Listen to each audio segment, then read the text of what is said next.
bienvenue dans ce Bizen pas live en direct du Regina. Merci pour votre accueil à l'hôtel Regina. Ouais, qui est top. Ouais, toujours super accueil. Et bonjour un grand merci monde. pour ce cadre. Bonjour à tous. Donc, Claudia, aujourd'hui, on va parler de quoi? On va parler de ton histoire. Enfin, pas ça. la tienne. Non, pas la mienne, mais la vôtre. Quoique. On pourra voir. Quoique, parce que votre histoire, c'est ce qui crée le pont émotionnel avec vos clients. Et souvent, vous ne savez pas comment vous raconter. Et donc aujourd'hui, on va rentrer dans du concret, on va vous donner des exemples et puis une structure quelque part pour vous aider à mieux communiquer avec vos clients. Parce que si vous avez des posts, des emails, des communications, des publications qui intéressent personne, qui sont insipides ou qui ressemblent à tout le monde parce que vous avez utilisé l'IA pour l'écrire. On aime l'IA pour structurer, pour brainstormer, mais si vous avez utilisé l'IA pour l'écrire et que vous avez perdu votre plume authentique, eh ben, on va vous aider à la retrouver en partie grâce à ce live, on espère. Et bienvenue à vous. Donc Claudia, tu veux te présenter rapidement? Donc Claudia Jaunet, société Acweb. Donc j'ai ma société depuis plus de 10 ans et en fait j'aide les entrepreneurs à être visibles sur le web en leur mettant en place des outils et notamment des sites internet. Et ma particularité, ma force, c'est qu'en fait je vous mets en place des outils sans aucune connaissance technique que vous pouvez utiliser simplement ensuite pour être visible vraiment sur Internet. Ah, elle a bossé son pitch. Ouais, c'est ça, j'ai bossé mon pitch. Elle a bossé son histoire. Et donc, moi, je m'appelle Cécile Lamiel et je suis coach business et je t'accompagne si tu veux développer ton activité dans le domaine du service et vivre à plein temps ton activité en ayant un marketing qui est fluide pour toi sans avoir à faire quelque chose de pushy qui va faire fuir tes clients. Donc, aujourd'hui, on va parler de ton histoire parce que c'est un sujet super important. Et souvent, quand on parle de soi, on a une fâcheuse tendance à parler de ses caractéristiques, de ses outils, des méthodes qu'on utilise. De son titre, en fait. Voilà, de son titre. Je suis sophrologue, je suis naturopathe. Je suis coach en reconversion professionnelle, c'est un petit peu mieux.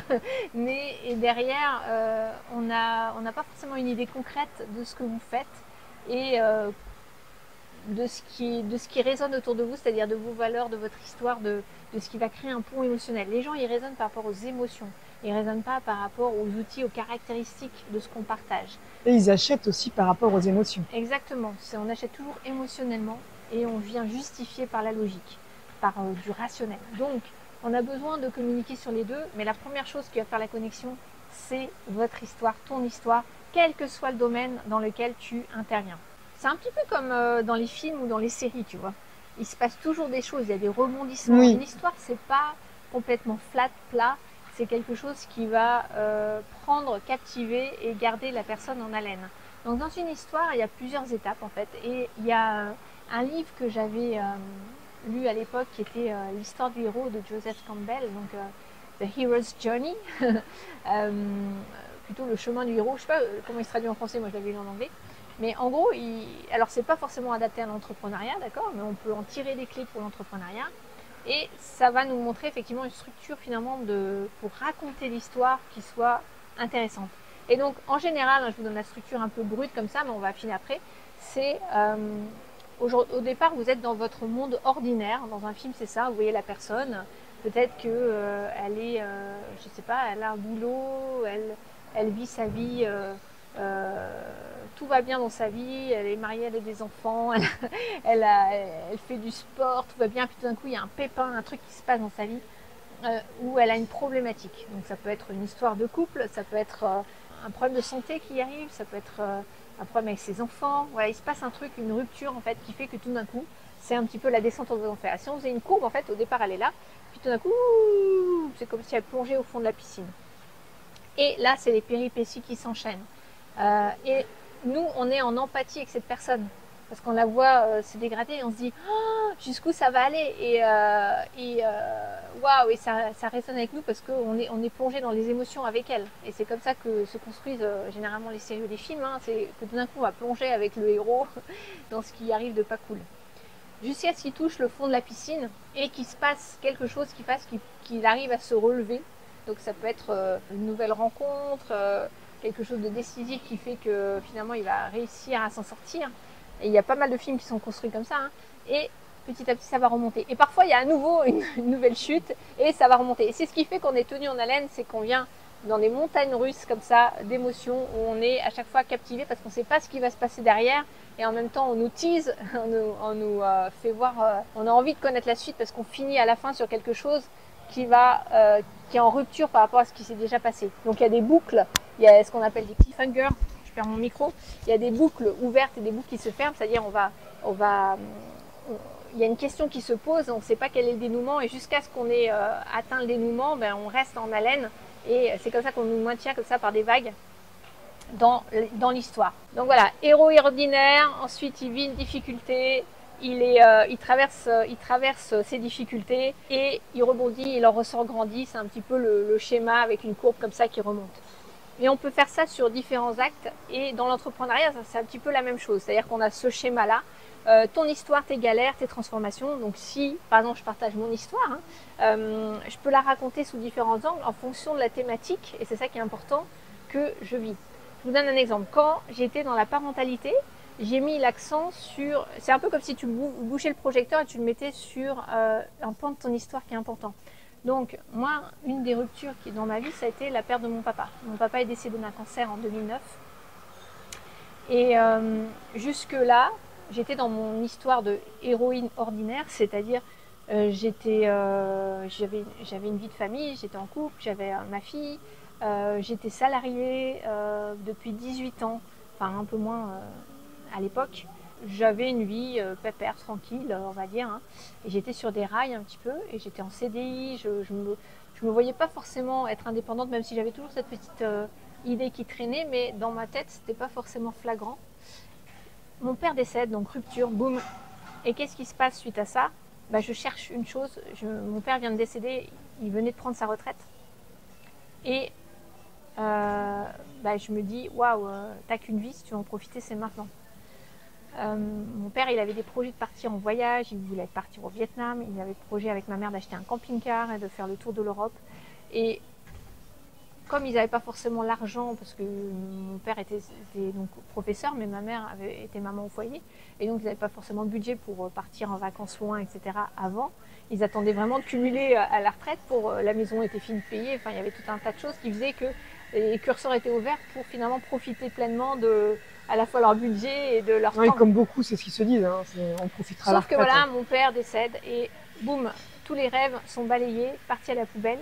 Ma mère se retrouve seule. Elle dit d'ailleurs à cette époque-là que sa vie est foutue. Première chose qu'elle dit. Mon père, il n'en a pas profité. Et moi, je prends ça comme une claque.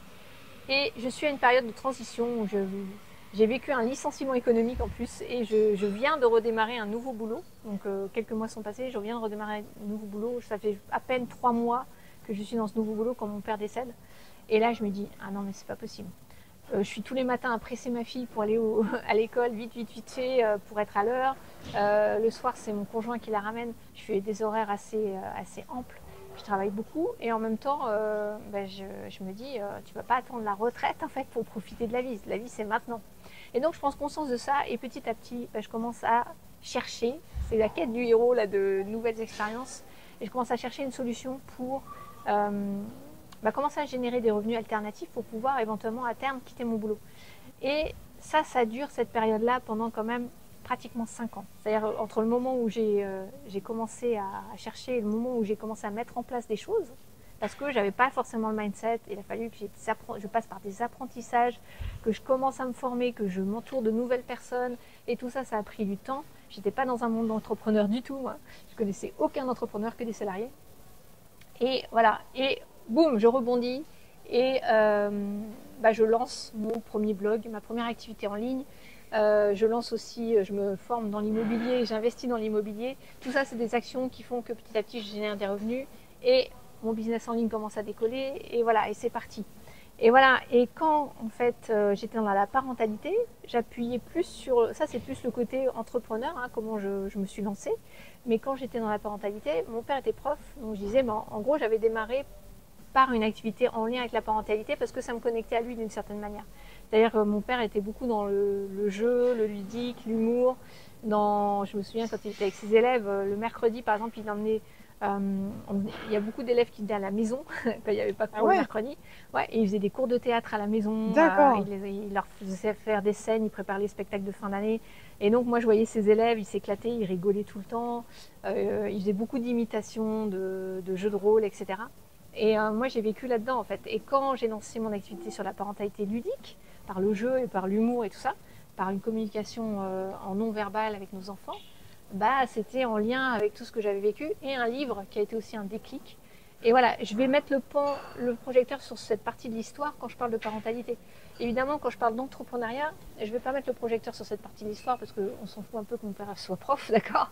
Mais je vais plutôt accentuer sur le fait que j'étais dans les bouchons toulousains avant, quand j'étais salariée et que je galérais sur... ce qui est aussi une réalité, d'accord. Je ne suis pas en train d'inventer, je suis juste en train de mettre en lumière certains pans de mon histoire qui vont être en lien avec ce que je finalement vends derrière. Donc votre histoire, la façon dont vous la partagez, elle est super importante parce que elle explique pourquoi vous faites ce que vous faites, elle explique d'où vous venez, elle fait le pont avec les gens qui peuvent se relate, enfin raisonner avec ça ou se reconnaître, s'identifier, même s'ils n'ont pas vécu exactement la même histoire, d'accord. Mais c'est des choses que les gens retiennent. Depuis tout petit, on est formaté à écouter des histoires. Il était une fois, depuis la maternelle, et ça nous captive. Dès que quelqu'un raconte une histoire, ça nous captive. Donc racontez votre histoire, il y a une façon de la raconter pour mettre en lumière des choses. Une histoire, la façon dont on raconte quand on est entrepreneur, c'est pas un CV, c'est pas en 2009 mon père décède, en 2013 je lance mon blog, en 2014 là il se passe rien. Non, il n'y a pas d'émotion, il n'y a pas de... Ouais, donc il y a vraiment une façon de la raconter et vous pouvez vous calquer sur ce modèle de l'histoire du héros, d'accord. Donc il y a eu plusieurs, ça a été une base, ce livre qui est importante. Et nous, on enseigne évidemment dans Business Zen comment faire ça avec quelque chose d'une méthode très pratico-pratique et qui est vraiment concrète, où à la fin vous arrivez vraiment avec votre histoire sous le meilleur angle, et vous pouvez même copier-coller cette histoire et la mettre sur votre site web si vous avez un site web, ou sur votre présentation ou sur votre bio, et ça va faire une différence. Ouais, j'allais en venir justement, puisque voilà, j'ai fait ce travail-là avec toi sur mon histoire. C'est vrai qu'à la fin on a ces fameux 5 portails où on travaille vraiment en profondeur sur nous, et ça fait un bien fou, et après il y a beaucoup de choses qui vont découler.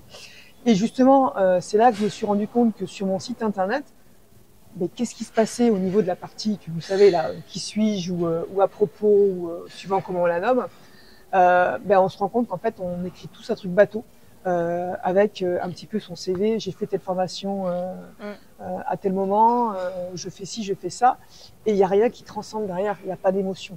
Et ça a été vraiment un gros travail qu'on a fait, où là je me suis dit, mais en fait, toute ma communication, donc avant de faire ce travail avec toi, toute ma communication en fait était entre guillemets bateau. J'avais le même site que n'importe quelle agence web. Il y avait pas d'émotion, il y avait rien qui disait ma différence par rapport aux autres, mon histoire. Et en effet, comme en plus les gens achètent avec l'émotion, comment vous différencier si vous faites la même chose que tout le monde, quoi. Ouais. Là-dessus, c'est hyper important. Et ça demande, alors ça se fait naturellement dans nos accompagnements, oui. Mais ça demande quand même un travail, enfin pas un travail, ça demande d'embrasser son authenticité, c'est une forme de vulnérabilité. Enfin, je dirais pas vulnérabilité, non, mais c'est plus mettre en lumière certains pans de notre histoire que parfois on peut se dire, est-ce que j'ai vraiment envie de les partager en fait?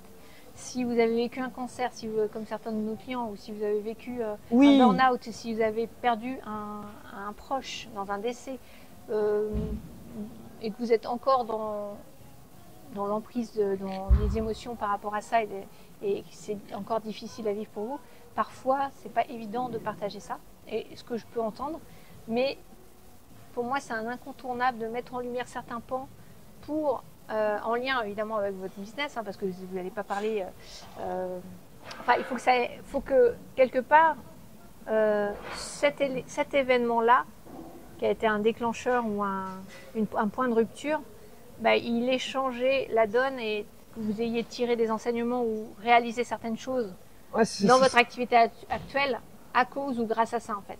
Mais c'est le travail qu'on fait avec toi justement, c'est que ces fameux 5 portails qu'on travaille, c'est à chaque fois les étapes de notre vie qui nous ont fait évoluer par rapport à notre business. Oui. Et du coup, on va travailler en profondeur. Et il y a même des fois, il y a des choses qu'on ne s'en était pas rendu compte. En travaillant sur notre histoire, on s'aperçoit, ah oui, mais c'est pour ça que j'ai fait ça. Ou à l'inverse, mais pourquoi je mets en place, pourquoi j'ai telle offre ou tel produit alors que ça ne me correspond pas, etc. Et en fait, pour moi, c'est vraiment un travail essentiel de travailler sur votre histoire.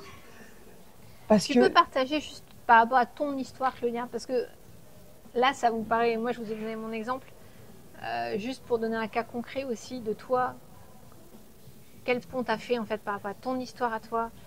Bon, y a eu plusieurs déclics. Le premier, c'est quand j'étais salariée. Pourtant, je gagnais bien ma vie. En plus, je travaillais à l'université, donc j'avais cette chance d'avoir plein de vacances. Mais au final, j'allais souvent au boulot en pleurant. Ah oui. Donc, à un moment donné, et ce déclic, ça a été, voilà, j'avais du harcèlement de ma directrice de compagnie. T'es au feu rouge, j'étais en train de pleurer, et tu tournes la tête et tu vois tout le monde qui fait ça, qui a une tronche déterrée. Et tu dis non, il y a un moment donné, je peux pas continuer à faire ça. Il faut que je fasse un métier que j'aime. Donc du coup, j'ai quitté. Ça a été l'un des premiers déclencheurs. J'ai quitté mon travail et je suis partie en formation donc, pour devenir webmaster. Ensuite, le deuxième, ça a été le décès de ma maman, où un peu comme toi, c'était je travaille, je profiterai à la retraite. Voilà, 60 ans, elle a été diagnostiquée à Alzheimer et 68 ans, elle est décédée. Donc la retraite, on n'en a pas profité. Et là, tu te dis la même chose. Je vais pas. Alors, à la fois, je vais pas attendre la retraite pour profiter, et à la fois, j'ai eu une période où j'ai plongé après son décès. Et quand je suis remontée, c'était mais ok, maintenant, qu'est-ce que tu veux faire de ta vie? Et que ce soit d'un point de vue perso et d'un point de vue pro. Donc ça a été aussi le deuxième déclencheur. Le troisième déclencheur, c'est justement après la mort de ma maman, quand je suis remontée, j'avais un projet en tête personnel depuis un moment que je voulais pas mettre en place parce que j'avais beaucoup de peur de moi, etc., pas confiance.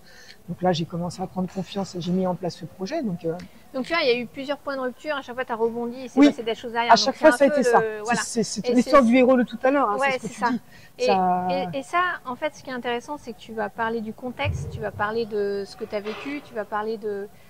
c'est pas juste l'événement, en fait, c'est qu'est-ce qui s'est passé autour et qu'est-ce que ça a déclenché chez toi, chez tes proches, les changements qu'il y a eu. C'est ça, c'est tout ça. Et voilà, la mort de ma maman, ça m'a donné envie de remonter. Et donc, j'ai beaucoup travaillé sur le développement personnel.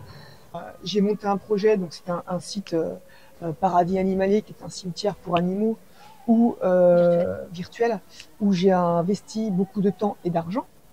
Et en fait, je me suis lancée tête baissée dans ce projet qui n'a pas fonctionné.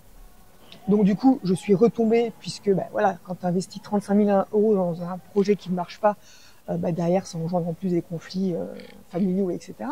Et du coup, j'ai replongé, mais après, j'ai rebondi parce que je me suis dit, ok, pourquoi ça n'a pas fonctionné? En même temps, j'ai aussi appris beaucoup de choses techniquement en créant le site internet parce que c'est un site internet très très poussé techniquement. Donc, ça m'a aussi ouverte par rapport à ça.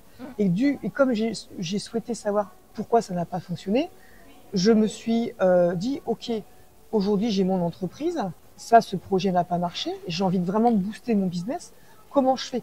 Donc, je me suis mis à étudier un peu plus l'entrepreneuriat, la stratégie marketing. Je suis tombée sur toi, super rencontre. Et en fait, tout ça, c'est des choses qui en effet font comme ça, mais qui permettent vraiment de rebondir. Et c'est toi. Et de partager, en fait, ça crée un lien.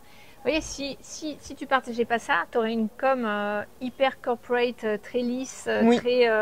moi, j'appelle ça la com des flyers, tu vois. Vas-y, des détails. C'est juste les flyers ou les plaquettes, tu vois. Qui c'est qui a envie de lire une plaquette, franchement?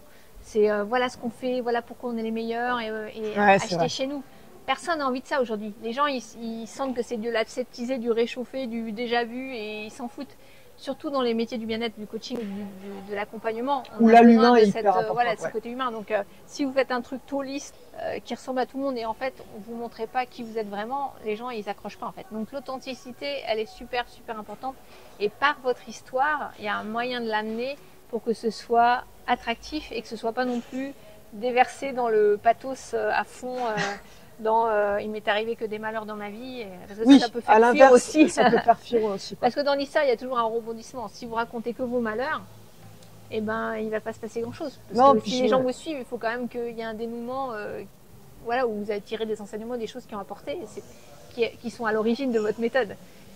Donc il y a aussi ça des fois que je vois, tu vois, les gens ils vont raconter que les merdes qui leur est arrivées. Et c'est tout. C'est pas mieux non plus. Mais non, je pense qu'il faut savoir être vrai. Il faut savoir reconnaître et parler de ses erreurs, parce que quelque part, une erreur, on en ressort toujours plus fort parce qu'on apprend. Moi, je vois Paradis Animalier, c'est peut-être la plus belle erreur que j'ai pu faire, parce que me planter comme ça royalement m'a permis vraiment de rebondir, mais beaucoup, beaucoup, beaucoup plus fort.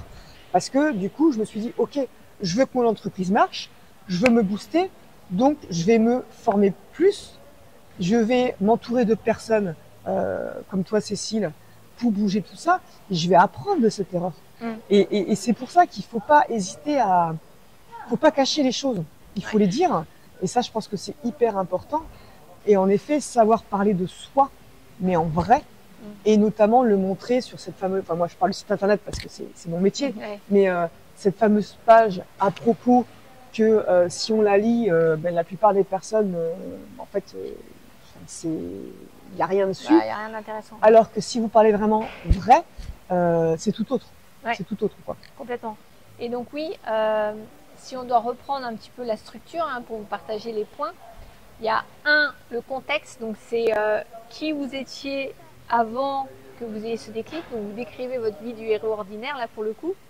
Ensuite, c'est quel a été le déclencheur, donc, là on en a vu plusieurs avec toi, qu'est-ce qui t'a poussé finalement à changer et à te lancer dans ce que tu as fait ou à rebondir, voilà. Ensuite, il y a une épreuve que tu as vécue, donc c'est quoi les obstacles que tu as rencontrés sur le chemin. Donc tu vois, parce que généralement un rebondissement, c'est pas tout de suite tout va mieux, tu vois. C'est ok, tout va mieux, mais il m'arrive encore, il y a encore des soubresauts de ah oui, mais c'est pas si simple en fait, parce qu'il y a ça, ça, ça, ça, ça. Et comment tu rebondis de ça finalement. Ensuite, ça veut dire comment tu transformes cette épreuve ou ces épreuves, ces obstacles en un apprentissage concret. Et derrière, comment tu transmets ça aux gens que tu accompagnes ou en quoi c'est à l'origine de ta méthode, en quoi c'est à l'origine de ce que tu fais aujourd'hui. Voilà, la transmission aux gens que tu vas pouvoir aider. Et voilà un petit peu les différentes étapes pour vous montrer comment vous pouvez construire votre histoire. Alors nous, on a une méthodologie dans Business Zen et dans Signature Magnétique qui permet de faire ça de manière très simple en répondant à des questions et en suivant un procédé. Un peu comme on monte un meuble Ikea, mais version... voilà, et on vous donne tous les outils pour le faire. Et honnêtement, c'est assez rapide quand vous faites bien le travail. Vous répondez aux questions, vous assemblez comme un puzzle ou des Lego plutôt, et vous avez vos 5 portails qui créent votre histoire en fait, et après vous n'avez plus qu'à la copier-coller dans tous vos éléments, et vous pouvez réutiliser la méthode pour mettre un angle d'approche spécifique lié à une nouvelle thématique si vous en créez une nouvelle, pour éclairer les points de votre histoire qui sont importants par rapport à votre offre. Donc si vous voulez que vous accompagne là-dessus, on met le lien sous la vidéo, et vous pourrez regarder ça. Mais sinon, voilà un petit peu la structure que vous pouvez utiliser, et ça va faire une différence dans ce que vous allez vivre avec vos clients, je peux vous l'assurer. Même dans l'écriture de votre communication, moi j'aime bien partager toujours, toutes les histoires qu'on vit sont pertinentes. Ce matin, on a tourné plusieurs vidéos. Ce matin, on était près de l'océan. Et à un moment, il y a un gars il nous a poursuivis, en fait, le gars qui soufflait les feuilles et qui faisait du jardinage avec le bruit de tondeuse, le bruit de mécanique, le bruit de moteur plutôt en arrière-plan. Et ça nous a obligés de bouger. Et en fait, moi, j'ai constaté une chose, c'est que quand on tourne des vidéos, il y a toujours, ou alors on y fait plus attention, il y a toujours un truc qui se passe avec les bruits. Oui, c'est vrai. D'accord. Donc, c'est une anecdote d'entrepreneur et je pourrais très bien rebondir là-dessus. Tu pourras jamais attendre le moment parfait pour faire ce que tu fais. Parce que, et surtout si tu appliques la méthode des petits pas comme on fait, c'est-à-dire un petit pas chaque jour, un petit pas toutes les semaines, n'attends pas le moment parfait parce qu'il y aura toujours un événement qui va faire que tu auras du bruit dans ta vidéo, tu auras un truc qui ne marche pas exactement comme tu veux. Et si tu attends que toutes les conditions soient réunies pour que tu fasses un truc parfait, tu peux attendre longtemps et tu fais rien et ton business il n'avance pas. Donc voilà, un exemple, une anecdote qui se transforme. Alors c'est pas mon histoire en tant qu'histoire de personne, mais c'est quand même une histoire. Et je pars de quelque chose qui est un truc qui nous est arrivé. Et il faut savoir que le taux de rétention de ce qu'on raconte en tant qu'histoire, elle est beaucoup plus élevée que quand on le raconte sous forme de clés ou d'outils. Les gens ne retiennent pas les outils et les clés. Les gens retiennent ce qui vous est arrivé, les anecdotes, les histoires, parce qu'on est câblés comme ça, les êtres humains. Concrètement, c'est vrai qu'avant, moi, les posts que je faisais sur les réseaux sociaux, je parlais de mes produits, je parlais de, voilà, achète ça, c'est génial, etc. J'avais très peu de vues, de likes, tout ça, jamais rien d'ailleurs. Et depuis, voilà, que Cécile, voilà, tu m'as formée, etc. Alors, je vais pas cacher qu'au début, c'était pas évident mais d'avoir une anecdote de la journée et d'en faire un écrit derrière ou une vidéo, etc. C'est un petit peu de travail, mais maintenant ça va tout seul. Et c'est vrai que les posts où j'ai eu le plus de likes, d'engagement, ça a été ma fameuse chute de vélo. C'est vrai qu'on en parle de temps en temps dans le poursuite avec les oies. Voilà, je me suis fait courser par des oies et j'en ai fait un post derrière. Et en effet, c'est amener ce qui m'est arrivé et après, derrière, parler de mon travail, de ce que je peux apporter aux autres. Hein. Donc, c'est toute une méthodologie aussi que tu nous apprends à comment faire, à écrire ces posts.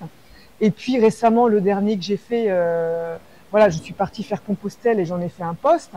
Et celui-ci m'a emmené, alors je m'y attendais pas du tout, voilà, beaucoup de commentaires, notamment de personnes que j'ai pas vues depuis plus de 20 ans, ou des clients qui m'ont contacté en me disant ah, etc. Voilà, et derrière, faut pas croire que ça peut pas vous apporter des ventes. Bah, c'est l'inverse. C'est l'inverse. Moi, tous mes emails ou mes communications où je ne vends rien, c'est-à-dire je partage juste une histoire, une anecdote, c'est là où je vends le plus. C'est ça. Enfin, je vends rien concrètement, je fais pas la promotion d'un service ou d'un produit. Je raconte juste ce qui s'est passé, les enseignements que j'en ai tirés et j'apporte de la valeur. Et ben, c'est là où je convertis le mieux. Et si vous écrivez régulièrement des emails, si vous faites régulièrement des communications en partant des histoires, votre communication va changer du tout au tout. Ça s'apprend, ça s'appelle le copywriting, ça s'appelle aussi le storytelling, tout ce qui finit en ing. Marketing.